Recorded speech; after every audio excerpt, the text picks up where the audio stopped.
bi an bɛna ka na kumakan minnu dalamina o nana ka na sɔrɔ lajɛba dɔ o senfɛ lajɛ min ni o nana ka na kɛ ka bɛn ni san 1963 o dabata kalo n'o ye san kalo 5nan o tile 25nan don ye lajɛ in a kɛra Addis Abeba lajɛ min de don a tun bɛ golofina bɛɛ lajɛlen farafina bɛɛ lajɛlen mɔni ɲɔgɔn ma ka kɛ tɔnba kelen ye a tun bɛ o de kofɔ laseli min kɛra ye jamanakuntigi fila bɔ ɲɔgɔn ko o fɛ an bɛna ka na o kunnafoniw ka olu de dalaminɛ ka baro in lase aw ma barabokum.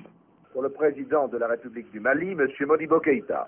Mali jamana ta fanfɛla la Modibo Keïta ale ye kuma ta. Si nous voulons réellement réaliser l'unité africaine. N'an b'a fɛ sɛbɛ la farafina ka kelenya k'o waleya. Basé essentiellement d'abord. O min sinsinnen don jɔnjɔn na fɔlɔ. Sur la confiance les uns vis-à-vis des autres. Danaya kan danaya min ni an bɛ o ta ka ɲɔgɔn sɛgɛrɛ ka danaya kɛ ɲɔgɔn na. Il est essentiel que cette situation puisse trouver une solution. A ka kan ni lahalaya min filɛ nin ye fɛrɛ ka se ka sɔrɔ a la. Ce que nous pouvons recommander. An bɛ se ka fɛn min laɲini. C'est que l'unité africaine passe d'abord par l'unité nationale. O ye nin ye ko golofina ka kelenya farafina ka kelenya o ka tɛmɛ fɔlɔ kelenyaw olu fɛ minnu bɛ jamana ninnu kelen kelenna bɛɛ kɔnɔna na.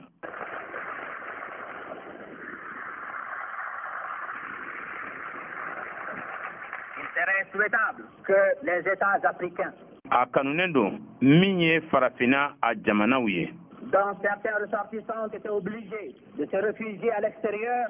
O jamana minnu dɔw ni olu kɔnɔmɔgɔw a kɛra olu ma wajibi ye ka boli ka bɔ u ka jamana kan ka taa kumadogorɔ ɲini u yɛrɛ la wali jamanaw kan jamanaw kɔ kan. Leur tend de la main et leur facilite le retour au foyer et dans la patrie commune. Fo o jamanaw ka se ka bolo yankan ka sin u ma walisa u seginni ka na u ka so k'o nɔgɔya ka na bɛɛ lajɛlen jɛ faso o kɔnɔna na.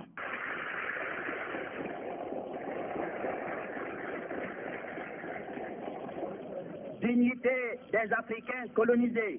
Farafinden minnu bɛ yen ni olu kɛra jɔn ye olu ka hɔrɔnya ko o de ka kan ka fɔ fɔlɔ. Et aussi. Ani fana. Unité des États ici représentés. Kelenya ka kɛ jamanaw ni ɲɔgɔn cɛ jamana minnu ni olu nɔna bilalen bɛ nin kɛnɛ kan yan. La tâche n'est pas facile. Baarakɛta in man nɔgɔn. Les expériences des uns et des autres. Bɛɛ kelen kelen ka seko ani bɛɛ kelen kelen ka dɔnta. Concours à reconnaître la création d'une harmonisation là où l'on peut et aussi pousser que possible. O bɛɛ kɛ sababu ye sɔn ka kɛ a ma ko ladani kɛra ka kow bɛɛ lajɛlen kɛ kelen ye yɔrɔ la yɔrɔ min ni mɔgɔ bɛ se ka i seko damayira kɛ yɔrɔ la a bɛ se ka kɛ yɔrɔ min na. À cet égard, ka da o de kan. Notre délégation salue avec joie. An ka ciden kulu a ɲagalilen bɛ foli ni barikadali kɛ. Les résultats des travaux de la conférence préliminaire des ministres des Affaires étrangères. Ka ɲɛsin jaabiw ma jaabi minnu ni olu nana ka na sɔrɔ ɲɛbila ɲɔgɔn yew la ni o bɛ minisiriw kofɔ minisiri min ka baara bɛ ɲɛsin u ka jamanaw ni jamana wɛrɛ cɛkoɲɛw ɲɛnabɔliw ma. Ces recommandations qui ont exposé en termes clairs. Laɲini minnu ni olu kɛra sababu ye ka ɲɛfɔli jɛlenw kɛ. Les divers aspects de la coopération interafricaine. Lahalaya fɛn fɛn de bɛ yen ni o bɛ tali kɛ farafin jamanaw ni ɲɔgɔn cɛ dafa ɲɔgɔnya baaraw la. Et que pour ma part. Ani o de la ne ta fan fɛ. Je m'interdis de reprendre à cette illustre tribune. N tɛ a kanu k'a fɔ ko n bɛ segin o kumaw kan ni lajɛkɛ kɛnɛ senuma in kan yan. Pour le président de la République de Haute-Volta. Haute-Volta jamanakuntigi fana ale kumana. Président en exercice de l'Union africaine et malgache, M. Maurice Yameogo. Ni ale ye ɲɛma min ni a bɛ farafina ka fara ɲɔgɔn kan k'o kofɔ ani Madagascar jamana ka fara ɲɔgɔn kan. Ni ɲɛmɔgɔ in tɔgɔ ye ko Maurice Yameogo ale kumana. Notre union nouvelle. An ka jɛ kura. Si elle doit vivre et faire école. Ni a ka kan ka ɲɛnamaya ni ka tila ka kɛ misali ye. Devra avant tout préserver l'esprit de tolérance et d'amour du prochain. A ka kan fɔlɔfɔlɔ a ka hakilinaw la bato hakilina minnu ni o bɛ ɲɔgɔn makotoli kofɔ ani mɔgɔ ɲɔgɔn kanu. Notre union devra signifier pour chaque femme, pour chaque homme de pays qu'elle englobe. An ka jɛ in a kɔrɔ ka kan ka kɛ min ye cɛw ani musow bɛɛ kelen kelen ye jamanaw kɔnɔna na jamana minnu ni olu bɛ tɔn in kɔnɔ. Un constant dépassement de soi-même. o de ye k'a fɔ ko bɛɛ lajɛlen ka kan ka tɛmɛ i yɛrɛ kow kan. Dans la perspective du mieux-être commun. Ka don hakilinan kɔnɔna na hakilinan min bɛ bɛɛ lajɛlen sabatili kofɔ. Dans le désir absolu de la réussite commune. Ka kɛ diɲɛ ko kelen pe de kɔnɔna na ni o de ye bɛɛ ka se ka sabati. Dans le mépris total de l'esprit de domination. A kana na kɛ fiyewu hakilinan kɔnɔna na hakilinan minnu ni o bɛ tali kɛ dɔ bisili la walima dɔ kɛli ye jɔn ye. Sous quelque forme que ce soit. Walima o n'a bɔɲɔgɔn ko waliyaw ani kɛwale sugu wɛrɛw.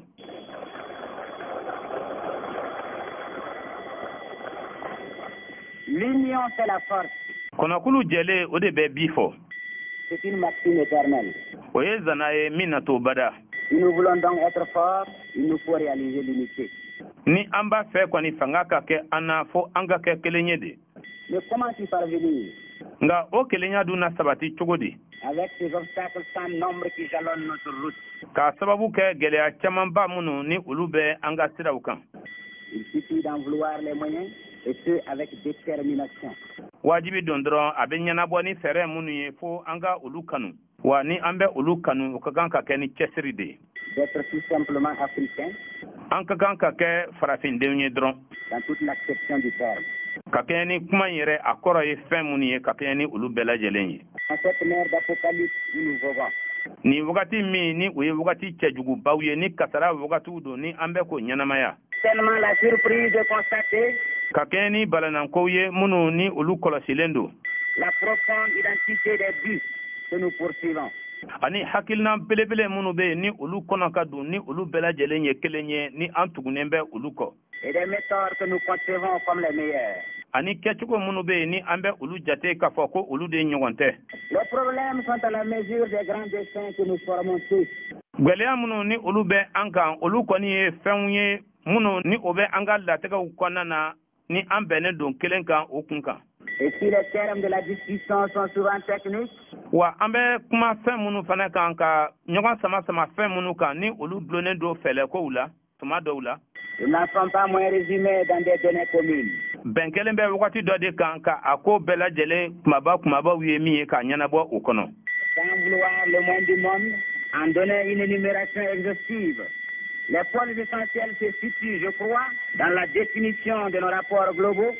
Fɛn caman bɛ yen minnu ni olu ka kan ka se ka kɛ ni da tɛ se olu bɛɛ lajɛlen ma ka taa sɔrɔ yɛrɛ an ɲɛ ma bɔ diɲɛ ka tagabolo olu fɛ an ni ɲɔgɔn cɛ o jɛɲɔgɔnya bakuruba yɔrɔ minnu bɛ yen ni sinsin ka kan ka kɛ o kan ne ka jate la. Avec les groupes d'en dehors notre sphère, dans la définition des options économiques communes. Ni kuluw ye kulu minnu ni olu ye baara kuluw ye ka tali kɛ ɲɛfɔliw la ɲɛfɔli minnu ni olu bɛ an ka foroba jɔsenw ka olu kofɔ n'o bɛ tali kɛ sɔrɔkow la. Et enfin, ani labanw na. Dans la définition de la philosophie. Ani kuntilenna ni miiriya minnu bɛ an na o ɲɛfɔli bolo ma. Il doit servir de charte véritable à notre action. Et c'est peut-être en cela. En définitive. An ka kan ka an jija cogo bɛɛ lajɛlen na an ye jɔsen min ta an kana na se ka dɛsɛ o la wa tuma dɔ o de la kumakuncɛ kuma na. C'est là l'essentiel, c'est d'aboutir à trouver la formule qui nous assure le respect, la considération et l'efficacité.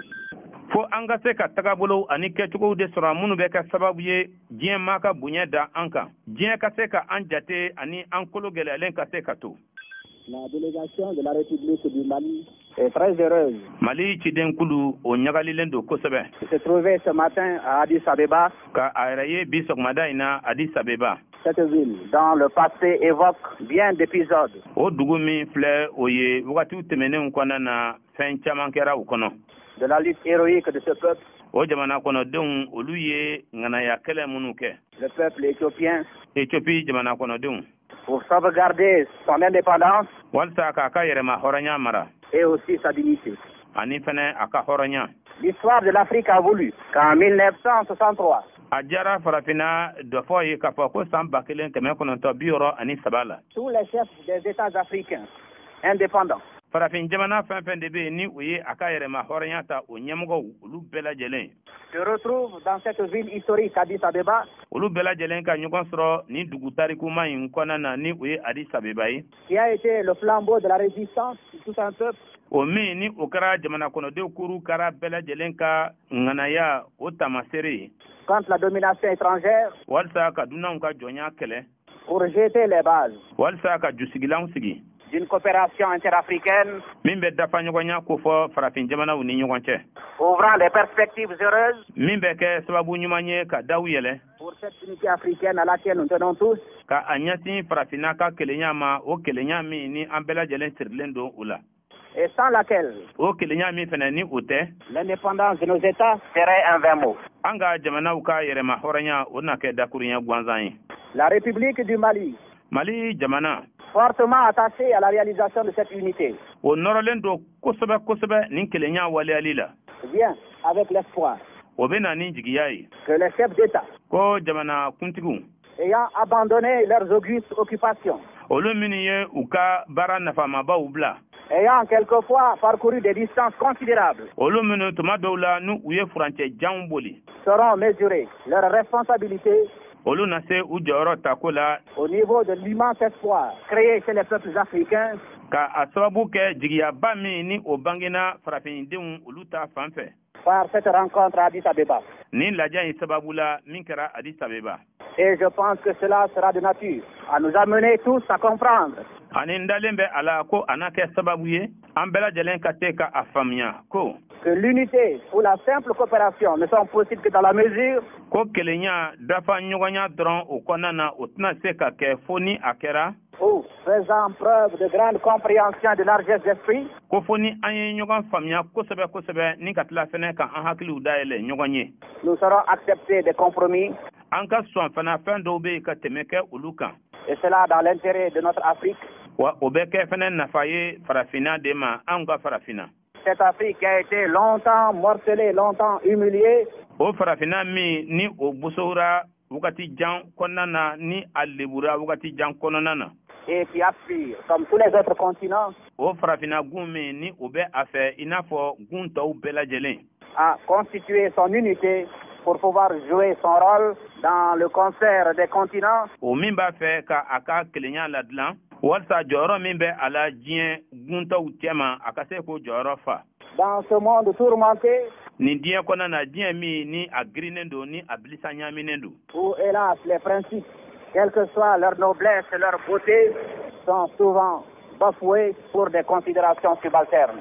o diɲɛ min kɔnɔna na ni ɲɛnasisi ko don tagabolow hali n'a sɔrɔ ko tagabolo ninnu ko olu ye fɛn lakodɔnnen bɛɛ fɛ ko tagabolo ɲumanw don o tagabolo ninnu bɛ lagosi tuma dɔw la ka a sababu kɛ dundugumako dɔw ye Il s'agirait donc pour nous, États africains, min ko don o la an farafin jamanaw ta fan fɛ qui sommes encore assez près de la nature, an minnu bɛ yen hali bi ni fanga bɛ an na ni galabu bɛ an na de faire en sorte que nos débats soient davantage dominés par les grands principes qui devaient régir le monde, ka kɛ kɛcogo la kɛcogo min bɛ a to an ka kumaw o fanba o ka se ka kɛ kumaw ye kuma minnu ni olu bɛ tali kɛ tagabolo baw la minnu ka kan ka diɲɛ mara et sans lesquels il ne sera pas possible d'accéder à une paix réelle. ni o tagabolo ninnu fana tɛ a tɛna na se ka kɛ cogo si la ko hɛrɛ lakika ye min ye o ka sɔrɔ Nous remercions très sincèrement Son Excellence l'Empereur d'Éthiopie, an bɛ barikadali kɛ ni an dusukun bɛɛ ye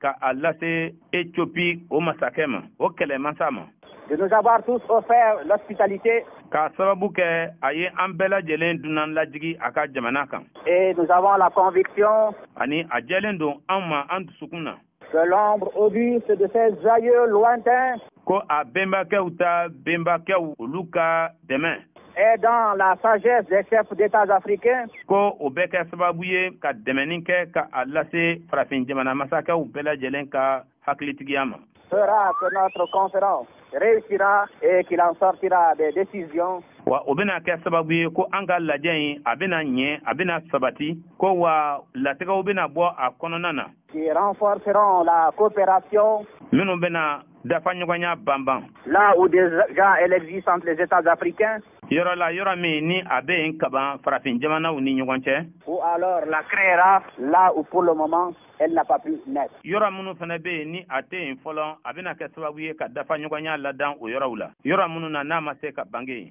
La délégation du Mali arrive donc, décidé à tout mettre en œuvre. Mali cidenkulu bena ola akele ka alatige ka fere beke. Pour que cette conférence puisse réussir. Walsa ni lajin akase ka sabati akase ka nye. Et elle est portée à croire que cette volonté n'est pas particulière à elle seule. Wa sonkelendo ama ko ni ngania mi fleni ko te fen krengreni ayre kum damana. Et qu'elle anime toutes les délégations ko o ngania o be cidenkulu bela jelena. Qui se sont donné rendez-vous à Addis Abeba. O cidenkulu munu ni olu ye kambenda nyoganye Addis Abeba. Aye mwa fola mi kuma kana me o e morgo ketai. Ma flana mi nana kana kuma o e morisia me go. O ni ale frafina ka kelenya adon kama anyemgo ale ani Madagascar jamana ka frani gon kanton fena. O kelenya ton o nyemgo kundo. Ka baro ila se au ma barabokum. Kuma munu folen flani samba kele kema kononto bi woro ani saba. Oni biche a abe doni bode san biduru ani san kononto. Soni san bi woro bena dafa. Aya kuma nunu mba miri ka fo leke se don bi ka teme a fo don kan. Kada kan be geleya min kono bi o geleya o fura de folen fle anyeni.